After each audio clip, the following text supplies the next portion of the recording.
जय हिंद दोस्तों। मैं स्वागत करता हूँ इस यूट्यूब चैनल स्टडी किंग पीकेजे में। तो कैसे हैं आप लोग?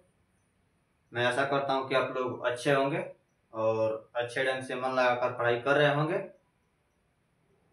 तो चलिए ज़्यादा समय विलम्ब न करते हुए आज हम क्लास 12 का एक मोस्ट वीवीआई चैप्टर इंटीग्रेशन, जिसे हम हिंदी में समाकलन कहते हैं, आज उसी का कुछ इम्पोर्टेंट फार्मूला यानी थ्योरी के रूप में फार्मूला को रखेंगे, उदाहरण सहित समझेंगे और उदाहरण सहित एक न्यू कॉपी ले लीजिएगा, उस पर उतार लीजिएगा फार्मूला, जो बहुत इम्पोर्टेंट फार्मूला होगा। तो चलिए पहले क्लास और चैप्टर का नाम लिख दे रहे हैं।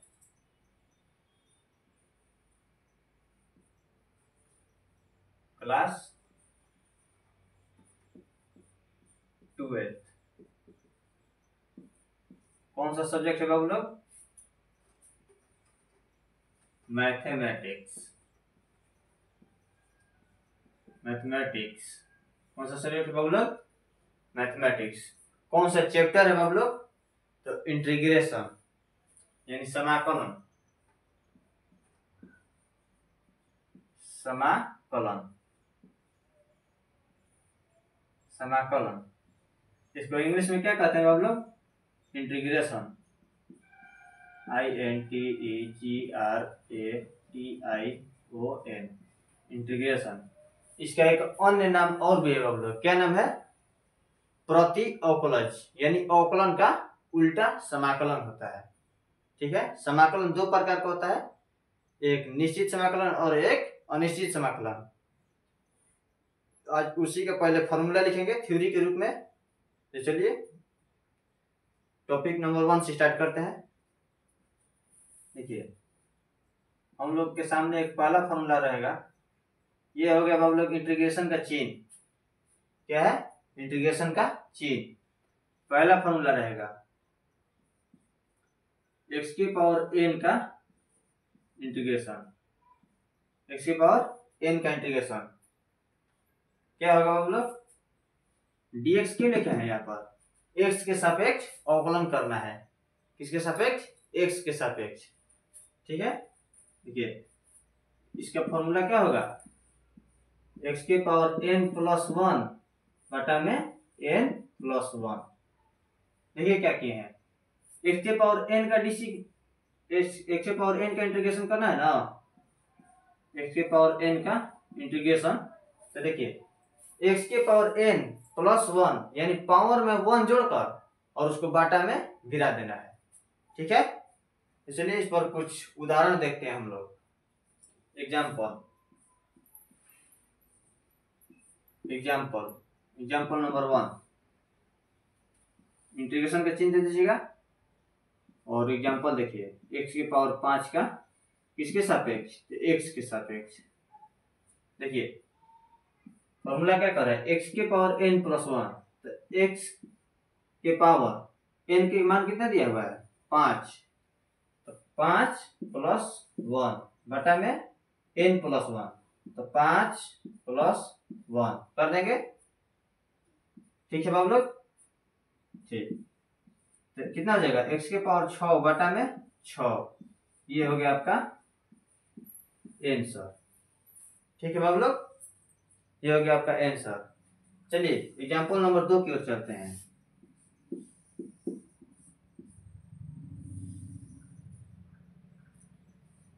x के पावर 8 किसके सापेक्ष बाबू लोग? तो x के सापेक्ष। देखिए x की पावर 8 फॉर्मूला कितना होता है? x पावर n का x की पावर n प्लस 1 बटा में n प्लस 1। देखिए तो x की पावर n का मान 8 प्लस 1 बटा में 8 प्लस 1 कितना हो जाएगा? x के पावर 9 बटा में 9। ये हो गया आपका आंसर। मैं ऐसा करता हूं कि इस फॉर्मूला का एग्जांपल अच्छे ढंग से समझ गए होंगे। तो आप लोग उतारना चाहेंगे तो उतार लीजिए, कुछ देर का टाइम दे रहे हैं हम। फिर दूसरा फॉर्मूला की ओर चलते हैं।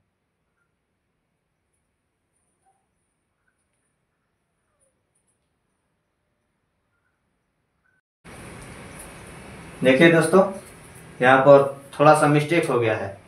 मिस्टेक कुछ नहीं है, ये जो फॉर्मूला है ना, यह निश्चित समाकलन के लिए फॉर्मूला है। और हम लोग पहले क्या पढ़ेंगे, अनिश्चित समाकलन। तो अनिश्चित समाकलन के लिए एक छोटा सा कांस्टेंट के रूप में लिखा जाता है सी। क्या लिखा जाता है? सी, जो हमने छोड़ दिया है। उतार लीजिए अब से। देखिए कुछ गलती नहीं है, बस थोड़ा सा सी लगा देना है, उदाहरण में भी और फॉर्मूला में भी सी लगा देना है। हो तो गया।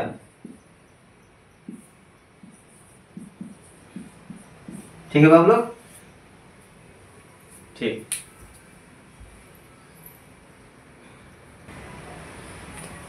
चलिए दोस्तों, अब फॉर्मूला नंबर 2 की ओर चलते हैं।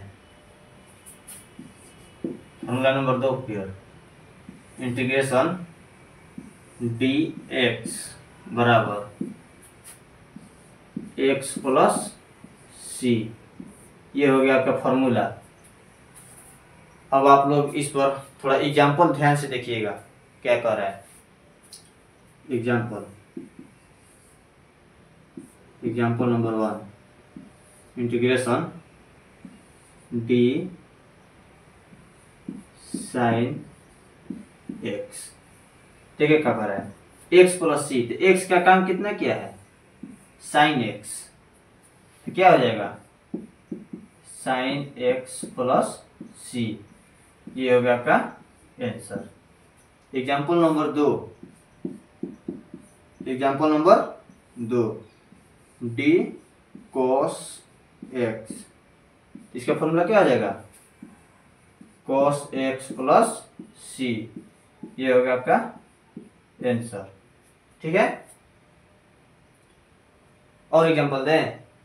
ठीक ठीक। देखिए, इंटीग्रेशन d tan x, क्या हो जाएगा? tan x प्लस सी।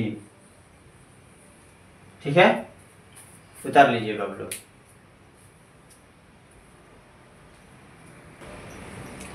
देखिए बाबू लोग, अब फॉर्मूला नंबर 3 की ओर चलते हैं।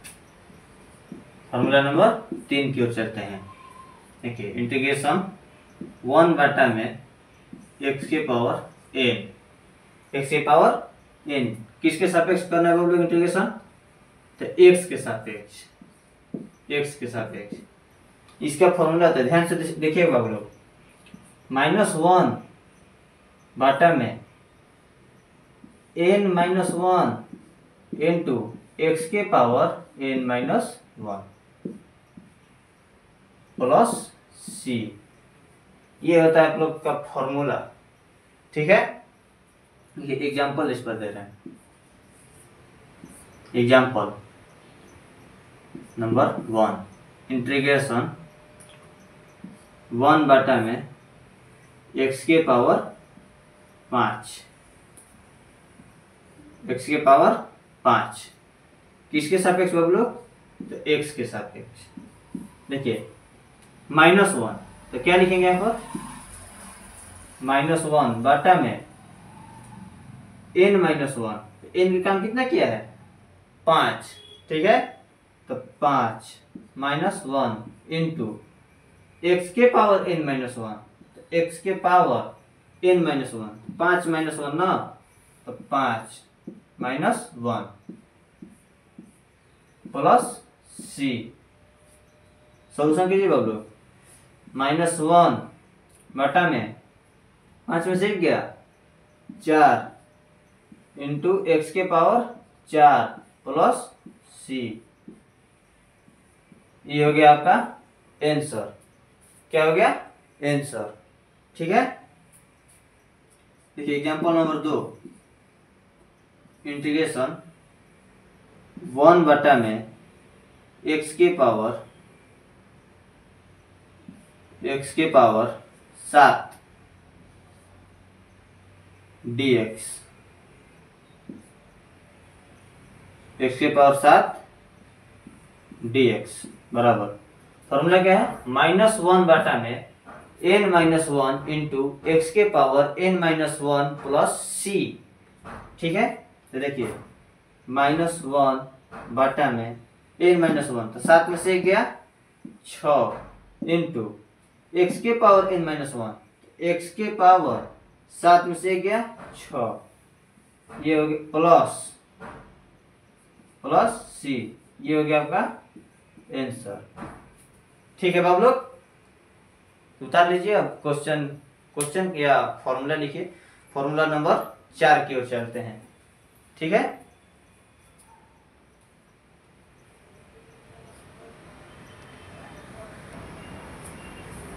देखिए बाबू लोग, अब फॉर्मूला नंबर 4 की ओर चलते हैं। किसकी ओर? 4 की ओर। बहुत इंपॉर्टेंट फॉर्मूला लिखवा रहे हैं बाबू लोग, थ्योरी के रूप में आप लोग उतार लीजिएगा, नोट्स बना लीजिएगा। अच्छा ठीक है, देखिए इंटीग्रेशन e के पावर x dx बराबर e के पावर x प्लस c, ये हो गया आपका फॉर्मूला। क्या है? फॉर्मूला। देखिए इस पर एग्जांपल समझा रहे हैं हम आपको। एग्जांपल नंबर 1, इंटीग्रेशन e के पावर 5 dx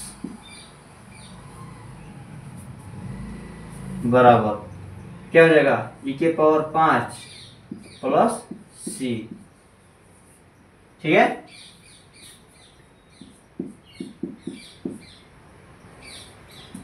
दूसरा एग्जांपल e के power x plus 2 dx,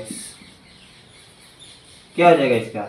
e के पावर x प्लस 2, x के काम कितना किया रहा है, कितना कर रहे हैं यहाँ पर? x प्लस 2, इसलिए x प्लस 2 उतार दें, प्लस c।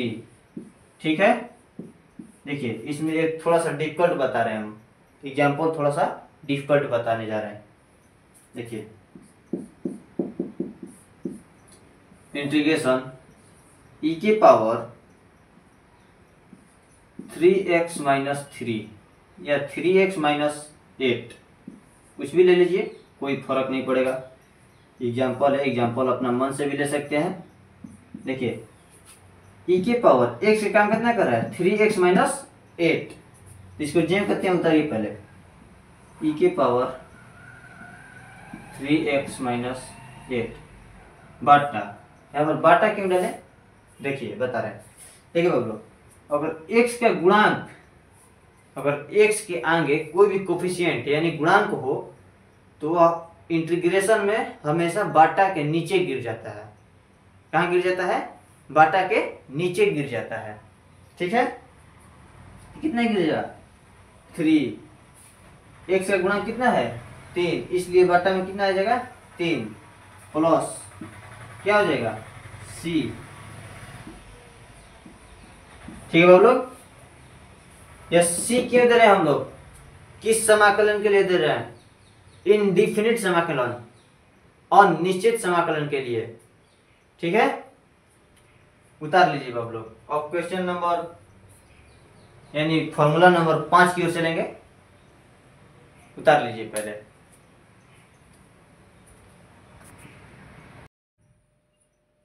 देखिए बाबू लोग, अब क्वेश्चन नंबर 5 की ओर चलते हैं, यानी formula number 5।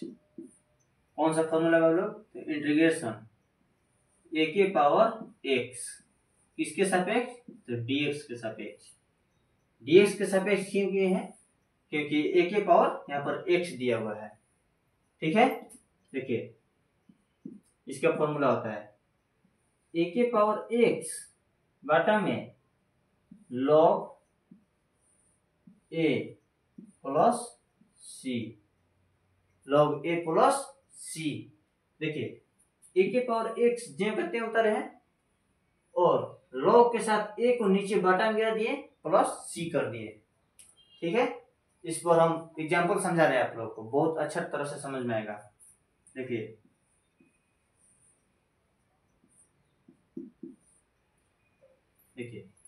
Example number 1, integration 5 के पावर x, 5 के पावर x, यहाँ पर a एक कोफिशिएंट है, यानी अचर संख्या है, चर संख्या नहीं है, अचर संख्या है। देखिए चर संख्या, ABCD के अक्षर को चर संख्या कहते हैं। इसमें चर संख्या A भी है और X भी है। इसमें A अचर है, क्यों अचर है? क्योंकि यहाँ पर X के सापेक्ष इंटीग्रेशन करना है, और X चर है, क्यों चर है? क्योंकि यहाँ पर X के सापेक्ष इंटीग्रेशन करना है, इसलिए X चर है और A अचर है। ठीक है, अगर मान लीजिए यहाँ पर A दे देते हैं, dx के जगह पर A दे देते हैं, dx के जगह पर A दे देते हैं, तो X अचर हो जाता और A चर हो जाता, जबकि यह फॉर्मूला नहीं होता है। यहाँ पर होता है a के पावर x, यानी x के सापेक्ष इंटीग्रेशन, तो dx कर दिए। फॉर्मूला समझ में आ गया आप लोग को? एग्जांपल समझिए, इंटीग्रेशन 5 के पावर x dx, देखिए क्या हो जाएगा, a के पावर x, तो a के पावर x कितने दिया है? 5 के पावर x, 5 के पावर x बटा में log a, तो log डाल दीजिए, log a के काम कितना किया है यहाँ पर? 5 जेम करते हैं डाल दिए, प्लस c जेम करते हैं लिख दीजिए, हो गया। आप लोग को भारी लग रहा है? लोग कहते हैं कि कैलकुलस हार्ड होता है। हार्ड कुछ नहीं होता है, बस फॉर्मूला समझते जाइए एग्जाम्पल के साथ, और कैलकुलस इतना आसान हो जाएगा ना कि फिर 12th में मैथ में, इंटर का एग्जाम में मैथ का रिजल्ट 90 प्लस यानी 90 प्लस गिरेगा, ये मेरा गारंटी है। ठीक है, देखिए एग्जाम्पल नंबर 2 की ओर ले चलते हैं।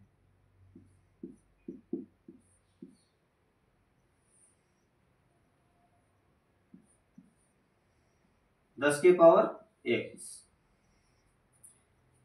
किसके सापेक्ष? मान लीजिए यहाँ पर x ना लिख करके t लिख दिए, तो यहाँ पर क्या लिखेंगे बाबू लोग, बता दीजिए। d के बगल में क्या लिखेंगे? x लिखेंगे कि t लिखेंगे? t लिखेंगे। ठीक है, बहुत बढ़िया बाबू, बहुत बढ़िया, धन्यवाद, बहुत बढ़िया। ऐसे ही आप लोग आंसर देते रहिए, बहुत अच्छे ढंग से पढ़ रही है। dt लिखेंगे, ठीक है, तो इसका फॉर्मूला होता है a के पावर x, तो यहाँ पर इसके अनुसार क्या हो जाएगा? a के पावर t, तो कितना हो जाएगा? 10 के पावर t बटा में log a, तो log a के काम कितना किया है? 10, तो log 10 प्लस c। ठीक, मैं ऐसा करता हूं कि आप लोग अच्छे ढंग से समझ में आ रहा होगा, और समझ में नहीं आ रहा है आप लोग तो प्रश्न पूछने में या कुछ भी बात हो बोलने में कभी शर्माना नहीं चाहिए।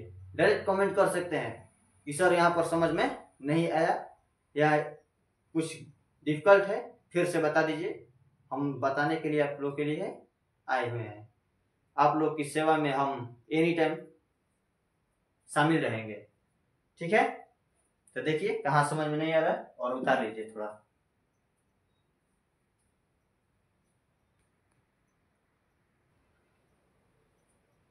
चलिए दोस्तों, और फॉर्मूला नंबर 6 की ओर चलते हैं। आइए 6 नंबर, इंटीग्रेशन 1/x किसके सापेक्ष बाबू? dx के सापेक्ष। छोड़िए हटाइए, अब की बार p के सापेक्ष करके दिखा रहे हैं हम आप लोगों को। किसके सापेक्ष? p के सापेक्ष। चलिए हटाइए, 1/p, बताइए बाबू लोग यहाँ पर क्या लिखेंगे?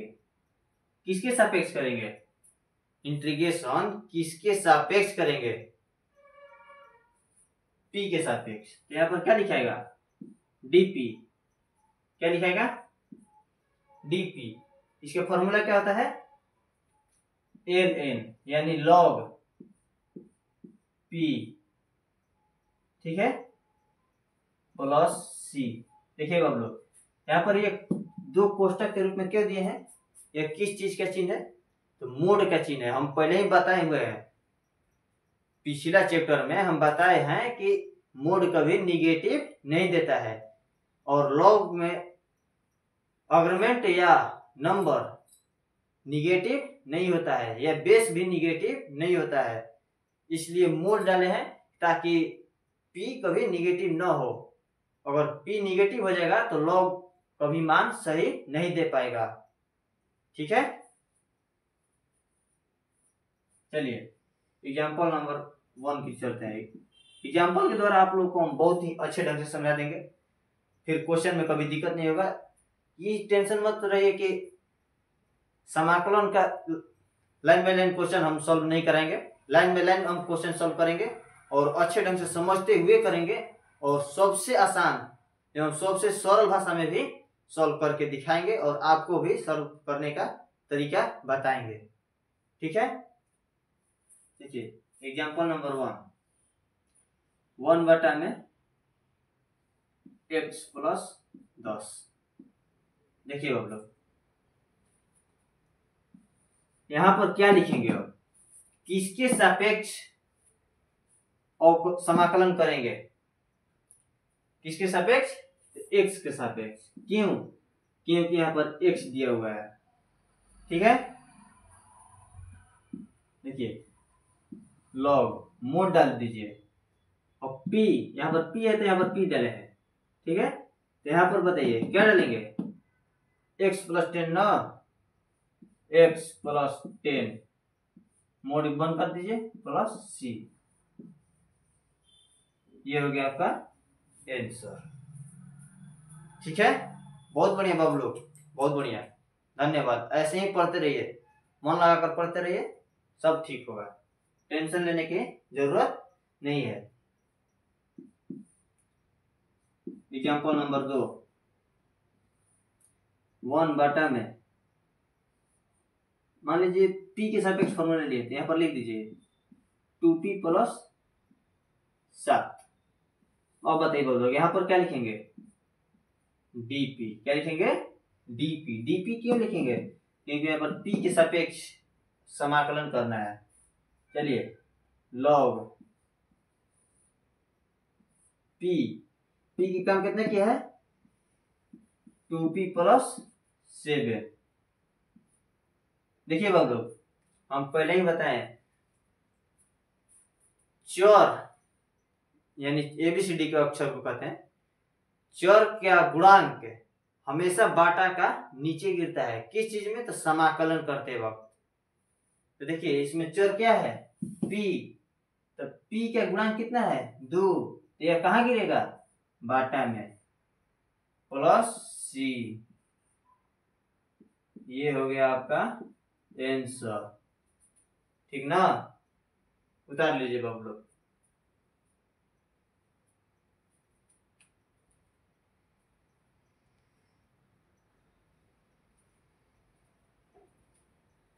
देखिए बाबू लोग, देखिए आप लोगों से एक मेरा रिक्वेस्ट है कि हम आप लोगों के लिए इतना मेहनत कर रहे हैं, तो आप लोगों का भी एक फर्ज बनता है कि आप लोगों का सपोर्ट हमको इतना आगे तक पहुंचाया कि आप लोग पूछिए मत। ठीक, आप लोग से एक मेरा यही रिक्वेस्ट है कि आप लोग इस चैनल पर नए हैं तो चैनल को सब्सक्राइब करें और वीडियो को ज़्यादा से ज़्यादा शेयर करें और अपने दोस्तों को भी बताएं कि यहाँ पर मैथ, फिजिक्स, केमिस्ट्री, हिंदी और इंग्लिश बहुत ही सरल एवं आसान भाषा में पढ़ाया जाता है। तो चलिए अब क्वेश्चन नंबर 7 की ओर चलते हैं। हम ज़्यादा समय विलम्ब नहीं करेंगे आप लोगों का, क्योंकि समय का महत्व हम समझते हैं। ठीक है, देखिए question number 7, integration 1/√x dx बराबर, इसका फॉर्मूला होता है बाबू लोग 2√x प्लस c। ठीक, देखिए बाबू लोग example number 1, integration 1/√x plus 2 dx, इसका फॉर्मूला आंसर क्या हो जाएगा, 2√x का हम कितना किया है, x प्लस 2, x प्लस 2 जेम करते हैं लिख देंगे प्लस c, ये हो गया आपका आंसर। ठीक है, देखिए बच्चों इंटीग्रेशन एग्जांपल नंबर 2 की ओर 1 बटा में 5 plus x root under dx बराबर 2 root under 5 plus x plus c, ये हो गया आपका आंसर। ठीक है बाबू लोग, तो चलिए आज के लिए हम इतना ही फॉर्मूला रखते हैं। ठीक है, इतना फॉर्मूला अच्छे ढंग से याद करके और रिवीजन करते हुए आगे बढ़िए, और इसके बाद थोड़ा सा फॉर्मूला और देंगे जो इम्पोर्टेंट है। फिर उसके बाद आप लोग का chapter line by line solve करेंगे, और साथ ही साथ क्वेश्चन बैंक का क्वेश्चन भी देखेंगे, ताकि हमें अनुभव हो कि कैसा क्वेश्चन पूछता है और कैसा क्वेश्चन नहीं पूछता है। तो चलिए, धन्यवाद, आज के लिए इतना ही। Thank you.